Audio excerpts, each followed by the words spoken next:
everyone and welcome back to my channel. My name's Ezgi and I'm a doctor currently in GP training but on maternity leave. Today I'm back with a Q&A.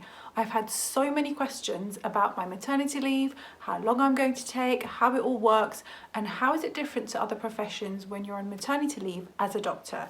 So I've asked you guys on Instagram to send me all of the questions that you want me to answer and here we are today answering your questions. So one of the first questions I got was about planning my maternity leave and how soon I told my employees that I was going to go away. Just a little bit of a background. When you're working as a doctor, particularly if you're still in training, which means you're probably going through some sort of rotation, switching hospitals, switching different specialties, it's very carefully planned. And when you decide you want to go on maternity leave, the trust needs to plan for another doctor to take up your position when you're away so that that particular department or that area of the hospital isn't left unattended. And following from that, when you do come back from maternity leave, they also need to plan what rotation you'll be going into and subsequently how many doctors that department will have. So the earlier you tell your employees, particularly your supervisors, it works out better. Obviously, I was a bit cautious for the first few months, just wanted to ensure that, the pregnancy was likely to go ahead, because obviously in the first few weeks there are risks of miscarriage, and you don't want to start planning for things and putting things into action when it's not sort of certain. I mean, it's never certain, but you do have a little bit of certainty after a few months. And then you also need to tell them not too late in your pregnancy because, like I said, they need to plan for when you're coming back. So in my position, what I did was I told my workplace when I was around 16 weeks pregnant. We had a 2-hour session with my program director. We sat down and planned when I wanted to go on maternity leave. So this was pre-pandemic and my due date was July. So I wanted to stop working around 8.5 months-ish, giving me about 3 to 4 weeks at home resting and just preparing for the baby. Things didn't go to plan and the pandemic hit, which meant I was working remotely.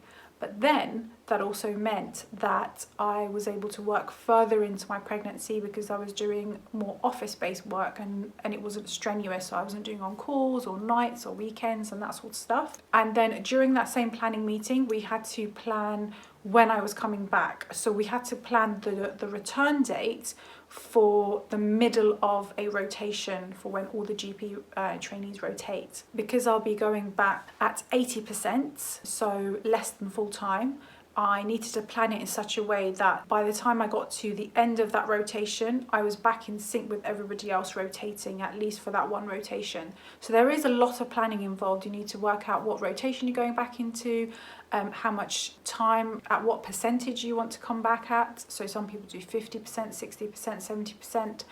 And then you also need to plan how long you're away for.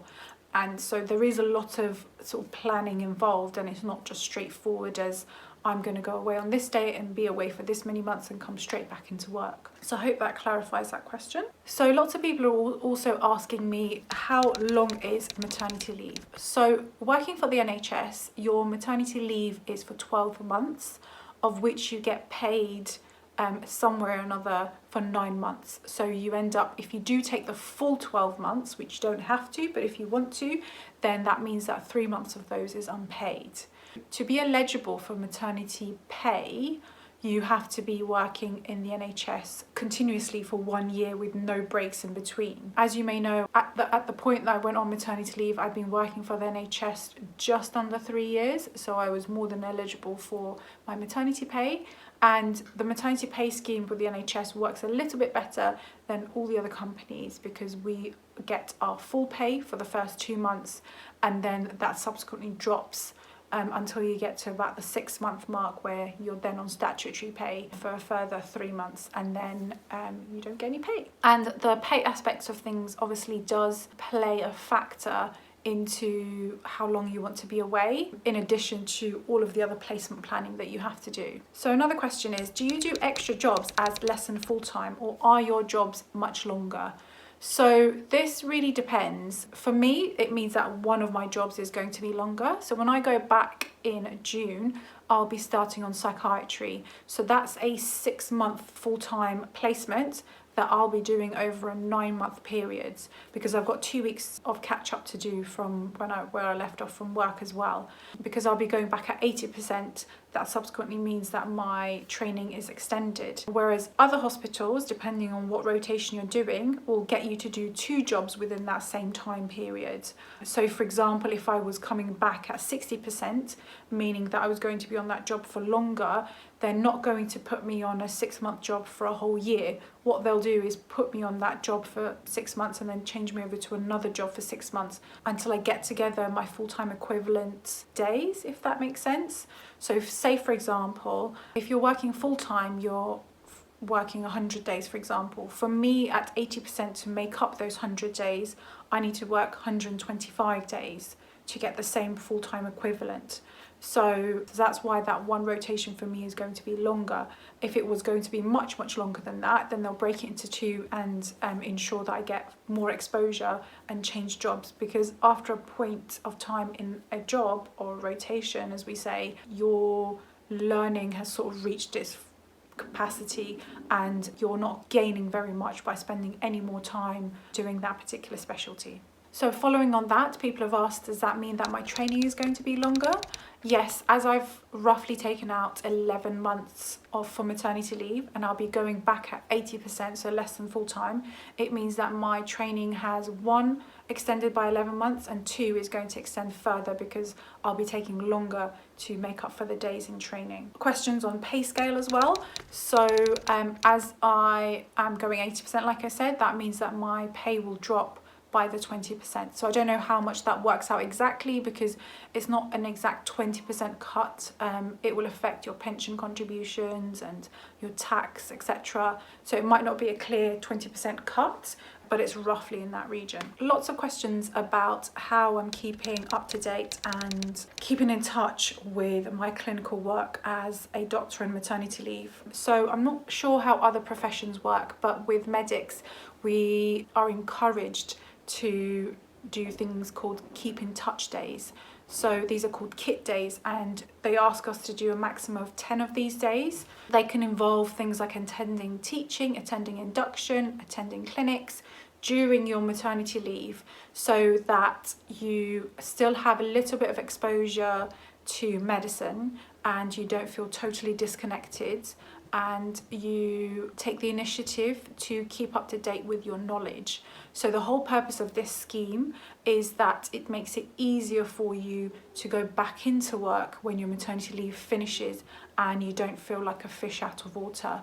Because when you're working in that environment, it's so intense, and coming away from that, especially in this time of the pandemic, being away from everything for so many months, it can be really difficult to go straight back into it, even though you're doing less than full time. So these keep in touch days are a really good way of just, you know, keeping yourself connected with your colleagues as well, because during these teaching sessions you kind of see them. Currently we're doing them over Zoom, so it's worked out for me quite well that I'm able to do my keep in touch days from the comfort of my own home. Following on from that, what support do you get for returning back to work to make it easier for you? So besides the keep in touch days, you're also eligible for a support budget, sort of study budget, where you can sign yourself up for general courses that run over core topics, things like medicine, pediatrics and stuff like that. So it's like a whole long day course, and also not specifically with GP but with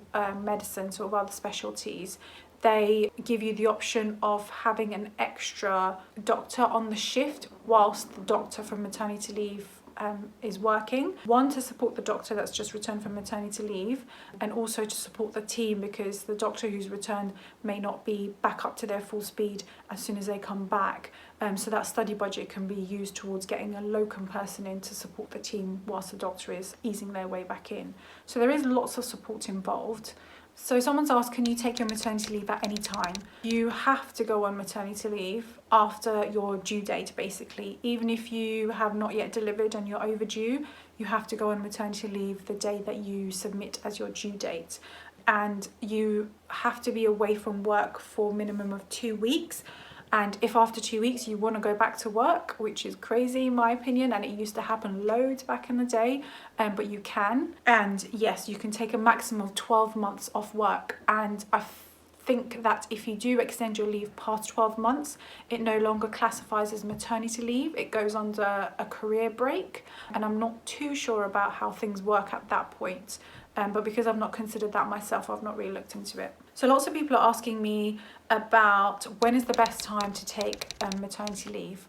And you've probably heard this, but there is no best time to have a child, a baby. You can sort of plan it around your training, but again, you don't know how long it's going to take you to fall pregnant. You don't know if you're going to have any issues. For me, my plan in general was to finish my F1 and F2 training. There have been colleagues who have taken maternity leave during that time, and exactly the way with GP training, all it means is that your foundation training has been extended, and if you do decide to come back at less than full time, it's just going to take you a little bit longer to complete your training. In terms of the first 3 years, so the 3 years of GP training, I wanted to just get my first year out the way, because that's my 2 blocks of hospital medicine where I had nights and weekends. And so I thought if I get that big chunk of hospital sort of rota out the way, then it will be easier for me. So when I do go back on psychiatry, that is another hospital rotation. So I'll be doing some nights and weekends. But hopefully it'll be a little bit more manageable and I won't have too long of it to do, because after that rotation I'll be going on GP rotations for 18 months. So it really depends on where your rotations are scattered, and also if you feel ready. When you go back from maternity leave, you are expected to work a minimum of 3 months before you complete training or go back on leave. So that's another thing to consider. So if you are taking maternity leave in your last year of training, for example, then you need to ensure that either you have 3 months left when you come back, or you'll be happy to work a further 3 months if it doesn't coincide. So are there any stigmas around people having maternity leave, and is it hard to go back? So I've not noticed any stigmas around maternity leave. You know, there are lots of female doctors and many are starting their own families, and it's all part of a work-life balance. I have not yet come across anyone who's been judgmental against anyone falling pregnant or anyone going on maternity leave. GP training itself has more female trainees, I found, and lots of them are on maternity leave. So I think any one time there's at least 10 trainees on maternity leave.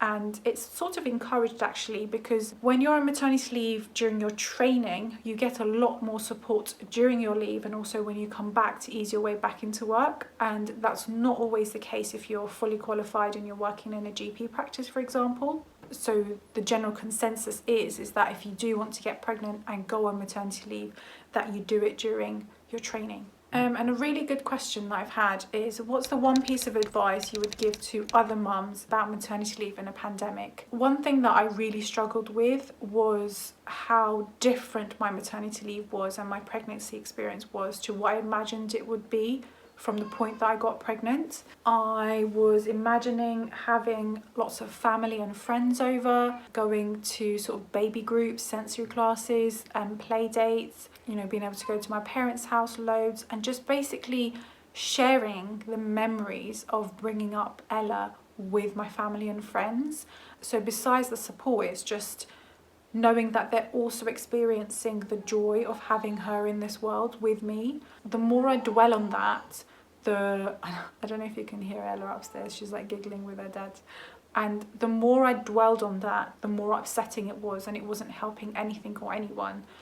So the one thing that really helped me is to just stick to a sort of a routine. So wake up every morning at roughly the same time, try to get dressed and try to have little things to look forward to in the day. It's really difficult when your child is young, but when they're sort of a little bit older than about 3 months, it starts to get a little bit easier because they settle into a routine. So even things like, you know, putting them down and looking forward to a coffee, or putting them down at bedtime and just having a takeaway that day, or planning ahead to watch a film at certain days of the week, just planning ahead and always have something to look forward to is what I felt that worked the best, because it's really, really hard. And you know, things are changing all the time. Like, things got better, and I booked Ella a sensory class, which she went to one taster class and she really enjoyed, so I was really looking forward to taking her, and then it got cancelled all of a sudden. So yeah, the plans are always changing, things are always up and down.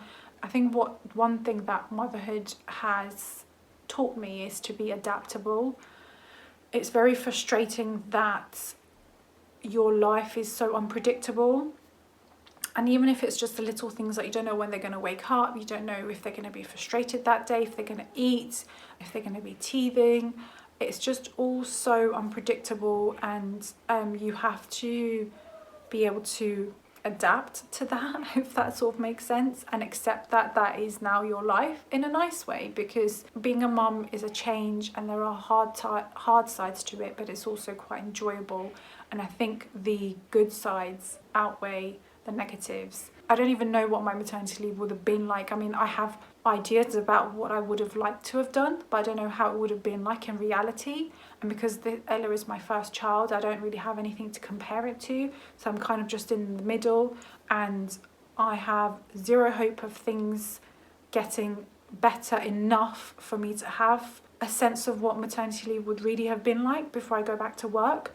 So I am really upset about the fact that this whole time period has been like standstill, and I really enjoyed being at home with her and enjoying her grow up and having her all to myself, but there has been other sides that have been really, really difficult. So yeah, I just feel, I don't even know what I'm saying. It's really, really, really mix of emotions and so much uncertainty. So the last question I'll do for this video, which kind of follows on from what I was talking about, is how do you feel about your maternity leave ending? I haven't really had a sense of maternity leave, and I haven't really been able to enjoy it to the fullest. I've made the most out of it, definitely. I've really appreciated the time that I've had at home with her and Sadao all together. So I have no bad feelings about the fact that I haven't been able to make use of it, because I have. Having her there all the time was amazing, but there is just that little bit inside me that is sad that we've not been able to do things that we've planned to do with her before the pandemic started. So going back to work, I'm not sure if I'm going to feel as though I've had a proper leave, if that sort of makes sense. But either way, you know, other people are going through worse things, and there are families who have been destroyed by this pandemic. So I remain grateful for the position that I'm in, and I will never take for granted what I have been able to do. I'm trying to keep positive. Hello! You wake up from your nap. Yes! Yes! Look, you're smiling! For once they saw you smile all by yourself. So that's it for today's video. Hopefully I've been able to go through all the questions that you've had. Lots and lots of questions I was getting about leave, how long, pay, keep in touch days and stuff. So hopefully I've been able to explain that. If you have any questions about anything I've talked about, then pop them in the comments below. I'll try and add some links about eligibility for maternity leave when you're working in the NHS, because I know that lots of people ask me that. Don't forget to subscribe and like the video as well. And I'll see you in my next one. Bye.